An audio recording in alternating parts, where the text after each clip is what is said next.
Students welcome. Electrochemistry के इस part में हम कुछ न्यूमेरिकल सॉल्व करेंगे which are based on Faraday's law, right?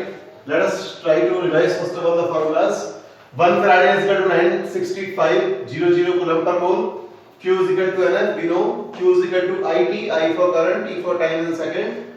This is the formula of electrochemical equivalent. Z is equal to E over 965.00. We know that M is the mass of substance deposited is equal to EQ upon 965.00. बेटा यहाँ इसकी भी जगह हम ID put कर सकते हैं, that is you know, and this is the formula which is based on the second law of Faraday. M1 upon E1 is equal to M2 upon E2. Let us try to solve the next question first of all now.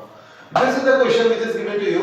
How much electricity in Faraday is required to make 20 gram calcium from CaCl2?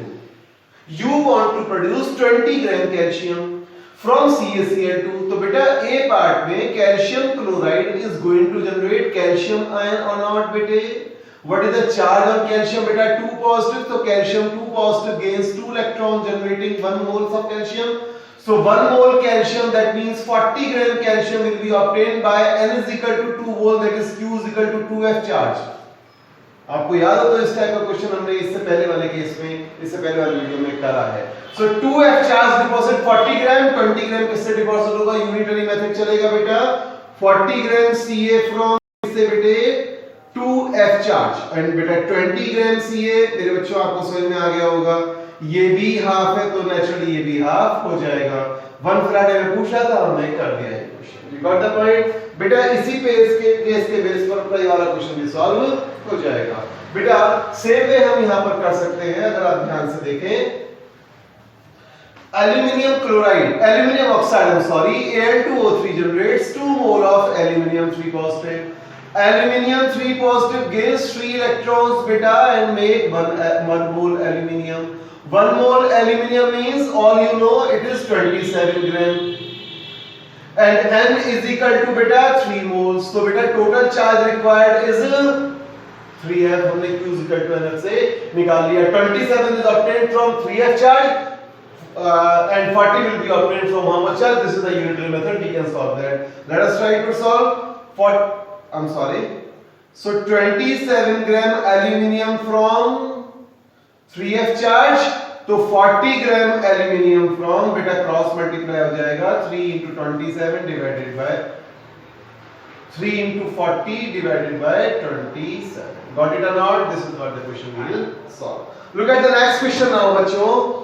What is saying? What is the quantity of electricity needed to reduce 1 mole of Al2 Cr2O72 negative according to reaction? Cr2O72 negative gains how many electrons beta? 6 and generates 2 moles of Cr. Beta, we don't need to take this because we are asked for 1 mole of Cr2O7. No doubt it produced 2 moles, but we are not asked a question on the basis of chromium produced. We are asked the question on the basis of the Cr2O7 used or consumed during the reaction. So for this, according to this reaction, you see 1 mole of Cr2O72 negative need 6 mole electron बच्चों. That means total number of moles used for this reaction are 6 mole. So total charge required is equal to Q is equal to 6F. How come? Beta NF is equal to 6 into F is equal to 6 into 96500 coulomb. और बेटे answer आप बड़े आराम से इसमें calculate out कर सकते हैं. You got the point of view? Let us read this question once again. What is the quantity of electricity needed to reduce this much moles of Cr2O72 negative according to reaction this? हमें कोई मतलब नहीं कितना water बना, कितना chlorine ion produce हुआ. We need for 1 mole of Cr2O7 we need 6 mole. अगर ये क्वेश्चन मैं चेंज कर दूं, मैं इस क्वेश्चन में आपको ना दूं कि भाई 1 मोल ऑफ Cr2O7, मैंने आपको क्वेश्चन चेंज कर दिया. मैंने क्वेश्चन में इस लाइन के बजाय दे दिया for the production of 1 mole Cr3 positive ion. अब आप क्या करेंगे बेटा? सी 2 मोल Cr के लिए कितने मोल यूज हुए? 6. तो 1 मोल Cr के लिए बेटा 3 मोल्स आ जाएंगे. That means Q is equal to NF is equal to 3F। यहां पर आंसर आ जाएगा। Why so? Because 6 mole electrons are used or gained to produce 2 moles of Cr। हमें चाहिए 1 मोल। Cr के 2 मोल बने 6 मोल से, 1 मोल बनेंगे बेटा हाफ 3 से। मींस हम कोई भी अमाउंट लेके यहाँ पे क्वेश्चन को आगे प्रोसीड कर सकते हैं। Definitely you can. चलिए look at the next question now बच्चों। What is asking in this question? A nickel nitrate solution is electrolyzed with 5 ampere current। बेटा आपको उसने आई दे दिया है। For 20 minutes आपको उसने T भी दे दिया है। What mass of nickel is deposited? बेटा आप डायरेक्ट ये वाला फॉर्मूला अप्लाई कर सकते हैं। M mass produced, E equivalent mass किसका? निकल का, क्योंकि जो बन रहा है उसका हमें लेना है इक्विवेलेंट मास। Q कहां से लाएंगे? I दिया है, T दिया है, Q निकाल लेंगे। तो सबसे पहले Q ही कैलकुलेट कर देते हैं। Q is equal to I into T। Q is equal to I is given this much बेटा 5 ampere into T is given 20 minutes। पक्का? तो minute has to be changed to second। We remember this। तो ultimately what is our answer?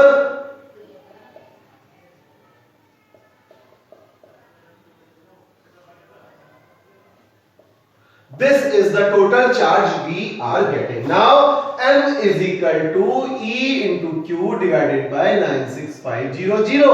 बेटा nickel nitrate अगर हम ध्यान से देखें तो निकेल नाइट्रेट में निकेल 2 प्लस बनेगा and 2 moles of nitrate ion बनेंगे। You got the point or not? Nickel बेटा number of other ion is the charge on the first ion, the number of nickel ion is the charge on nitrogen ion। 1 nickel तो 1 negative charge, 2 nitrate तो 2 positive charge। तो nickel पर कितना charge आया बेटा? 2 positive। Equivalent mass कैसे निकालते हैं? You all remember equivalent mass is equal to the atomic mass divided by the valency or the charge on the ion। तो बेटा चार्ज on ion कितना है? 2 and mass कितना दिया है? this। सो हमारा इक्विवेलेंट मास क्या आया बेटा? 58.6 डिवाइडेड बाय 2 इनटू Q आया था बेटा हमारा 6000 डिवाइडेड बाय 96500। मेरे ख्याल से आप इस क्वेश्चन को कैलकुलेशन अपने आप खुद इसमें कर सकते हैं। गॉट द पॉइंट और not? Look at the next question now. This is the question which has been appeared in board in the year 2011। ये क्वेश्चन बोर्ड में आ चुका है। Let us try to understand how many moles. देखो बेटा उधर मास पूछ रहा था, यहाँ पर मोल। कोई दिक्कत नहीं है बेटा, अगर हमको मास पता चल जाए तो गिवन मास अपॉन मोलर मास और से हम मोल्स बना सकते हैं। तो हमें अल्टीमेटली निकालना मास ही है, फिर उसका मोल में कन्वर्ट कर देना। चलिए, so how many moles of mercury will be produced by the electrolysis of this much molarity of this solution is given. So what बेटा? मोलैरिटी तो हम तब यूज करते जब हमें इसका अमाउंट कैलकुलेट करना होता है जो चाहिए हमें। तो यहाँ पर चाहिए कितना मरकरी बना, हमें इसका फिलहाल यहाँ पर यूज नहीं है। कुछ क्वेश्चंस में गिवन मोलैरिटी का यूज होता है, तो यहाँ पर जरूरत नहीं है। Will discuss this question in the next part. चलिए, सो 2 एम्पियर करंट फॉर 3 आवर्स और आपको उसमें मरकरी का एटॉमिक मास दे रखा है। Now first of all equivalent mass निकालते हैं। Equivalent mass is equal to beta atomic mass divided by valency। Atomic mass is given 200.6 divided by 200.6 divided by 2। Sir 2 क्यों कैसे आ गया बेटा? निकेल नाइट्रेट में और मरकरी नाइट्रेट में समझ में आ गया होगा। 1 नेगेटिव और ये 2 पॉजिटिव है। Number of mercury, charge on nitrate. Charge number of nitrate, charge on mercury. तो 2 नाइट्रेट है तो 2 पॉजिटिव चार्ज मरकरी पर, 1 मरकरी है तो निकेल पर 1 negative charge. You got the point? So बेटा हमारा यहां पर आंसर आ गया 100.3। Got it? अब हम Q भी निकाल लें। तो Q is equal to I into T। बेटा I है हमारा, बेटा I हमारा कितना दिया हुआ है आपको? 2 ampere and T is 3 hours multiplied by 3600। By so बेटा टाइम हमको सेकंड में चाहिए। गॉट इट और नॉट? तो इसका पर्टिकुलर का आंसर 3 to the 6 0 0 6 3 6 18 प्लस 3 21। बेटा इतना कूलम हमारा चार्ज आ गया। अब हमको क्या निकालना है बेटा? Mass. Mass is equal to E into Q divided by 96500। तो E कितना आया था बेटा? 100.3। Q कितना आया बेटा 21600 divided by 96500 whatever answer come let's say आपका W1 आंसर आ गया लेट्स से पक्का बेटा। अब हमको तो निकालने थे मोल्स, गिवन है मास, आप जानते हैं एटॉमिक मास इज गिवन। हम इसके मोल कैसे बनाएंगे वो देखिए बढ़िया, आप फौरन समझ जाएंगे। मोल्स का फॉर्मूला सबको याद होगा, number of moles is equal to given mass upon molar mass. तो गिवन मास क्या है बेटा हमारा जो आया, जो भी यहां पर आएगा इसमें केस में W1 हम यहां पर रख देंगे एंड मोलर मास क्या रखेंगे बेटा 200.6। आपका आंसर तैयार हो जाएगा। You got the point of view? चलिए look at the last question of the same case। आपको एक और क्वेश्चन दिया हुआ है, please read that. What is the question given? बेटा हमें यहां पर सिल्वर इलेक्ट्रो डिपॉजिट करना है। He is saying silver is electro deposited on a metallic vessel of surface area this much। ये है वो सरफेस, इसका एरिया उसने कितना दे दिया बेटा 800 cm स्क्वायर।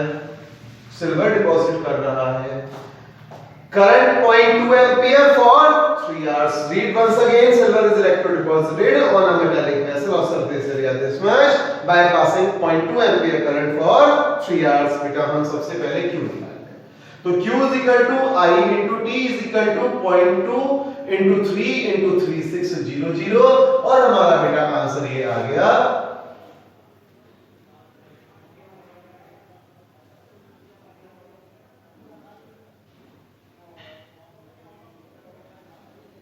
बेटा, ये हमारा आंसर इसमें निकल कर आया। गॉट द पॉइंट और नॉट? चलिए अब आगे चलते हैं। देखो बेटा उसने हमको आगे भी बोला, कौन से पूछा है calculate the thickness of silver, मतलब जितनी इस पर लेयर आएगी उसकी थिकनेस बता दीजिए। क्या बता दीजिए? थिकनेस। बेटा volume upon area is equal to क्या थिकनेस नहीं होगा? बोलिए, आप जानते हैं मतलब एरिया तो मेरे को गिवन है, मैं जितना यहां पर सिल्वर डिपॉजिट हुआ है अगर उसका वॉल्यूम निकाल लूं, उस वॉल्यूम को डिवाइड बाय एरिया कर दो, थिकनेस आ जाएगा। सर वॉल्यूम कैसे निकालो? बेटे यहां से मास निकालो। मास आपको डेंसिटी दिया हुआ है, density is equal to mass upon volume, से वॉल्यूम निकालो। Got it? तो let us first of all calculate the mass, calculation of the mass of silver deposit. पक्का बेटे? तो m is equal to E Q upon 96500। तो बेटा हम सबसे पहले यहां पर मास निकालते हैं। तो मास क्या आएगा बेटे? E हमारा आया बेटा, सिल्वर डिपॉजिट करना है तो atomic mass of silver is 107.9 divide by 1 into Q हमारा आया था 2160 डिवाइड बाय 96500। गॉट इट और नॉट? पक्का? I must tell you the answer of this one. हमें इसके केस में जो हमारा आंसर निकल के आएगा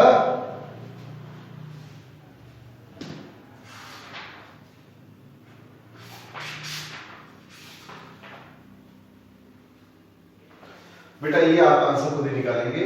अब हम इसको चेंज कर लेंगे, कैलकुलेशन ऑफ द वॉल्यूम कैसे निकालेंगे? बेटा density is equal to mass upon volume. बेटा मास जो भी यहां से आएगा, ये जो भी आपका आएगा बेटा आप समझ गए होंगे कि वॉल्यूम हम निकालेंगे कैसे? वॉल्यूम निकालने के लिए मास अपॉन डेंसिटी। सो बेटा यहां पर मान लीजिए मास हमारा x आ गया। चलिए मास मान लीजिए, मास आ गया x, तो मास x डिवाइड बाय डेंसिटी बेटा हमें को दिया हुआ है 10.47 ग्राम पर cc और यहां पर ये ग्राम आ जाएगा। तो हमारी वॉल्यूम मान लीजिए यहां पर बेटा आ गया ZCC। अब थिकनेस कैसे निकालेंगे बेटा, वो आपको समझ में आ गया होगा। Thickness is equal to volume divide by area. Volume हमने कितना निकाला है बेटा ZCC, और बेटा एरिया तो उसने हमको दे ही रखा था। हमारे यहां पर आंसर तैयार हो जाएगा। That is all about this particular video। इससे नेक्स्ट वीडियो में हम इसी के ऊपर बेस्ड कुछ क्वेश्चंस और सॉल्व करेंगे। Thank you very much.